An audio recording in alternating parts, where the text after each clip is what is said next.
এই জনসমাবেশের যে ঘোষণা, সেই ঘোষণা থেকে আপনি এই মেসেজ দিয়ে যান যে আপনি আর নাই, এখনো সময় আছে। আবার রিপিট করছি আমি, মানে পদত্যাগ করে কেটে পড়ুন, নিরপেক্ষ নির্দলীয় সরকারের হাতে ক্ষমতা দিন এবং একটা নির্বাচনের ব্যবস্থা করুন। আমরা তো ক্ষমতায় যেতে চাচ্ছি, বিএনপি ক্ষমতায় যাওয়ার কেন আমরা চাই না।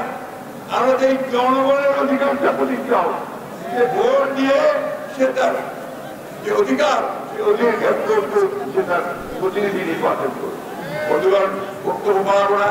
আমি জানি এখান থেকে আপনার ঘরে ফিরে যাবেন, সেই ঘরে ফিরে গিয়ে কেউ বসে থাকবেন না।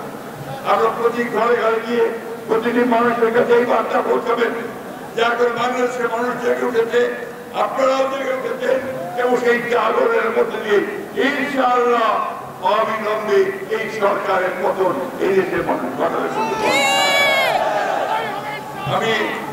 আমি পরবর্তী কর্মসূচি ঘোষণা করছি। আপনার আগামী 28 অক্টোবর শনিবার এই দিন আমরা ঢাকায় মহাসমাবেশ করব, ঠিক আছে? এই মহাসমাবেশ থেকে আমাদের মহাযাত্রা শুরু হবে ইনশাআল্লাহ। তারপরে সরকারের পতন হওয়া পর্যন্ত আমরা আর থেমে থাকবো না বন্ধু, ঠিক আছে? অনেক বাধা আসবে, অনেক বিপত্তি আসবে, সমস্ত বাধা বিপত্তিকে সফল করে এই মহাসমাবেশকে সফল করে আমাদেরকে জনগণের অধিকার আদায় করার জন্য সবাই শান্তিপূর্ণ ভাবে, আমরা বারবার বলছি এই প্রোগ্রাম আমাদের সম্পূর্ণ শান্তিপূর্ণ কর্মসূচি, শান্তিপূর্ণ। এই শান্তিপূর্ণ কর্মসূচির মধ্যে দিয়ে আমরা এই অশান্তি সৃষ্টিকারী এই সন্ত্রাসী আওয়ামী লীগের পতন ঘটাবো ইনশাআল্লাহ। আমাদের নেতৃবৃন্দ প্লাস আমাদের সহসভাপতি তিনি পরিষ্কার করে বলে দিয়েছেন যে সামনের কয়েকটা দিন সময় আছে, এই পূজার ছুটি, এর মধ্যে সিদ্ধান্ত নেন যে আপনারা কি করবেন।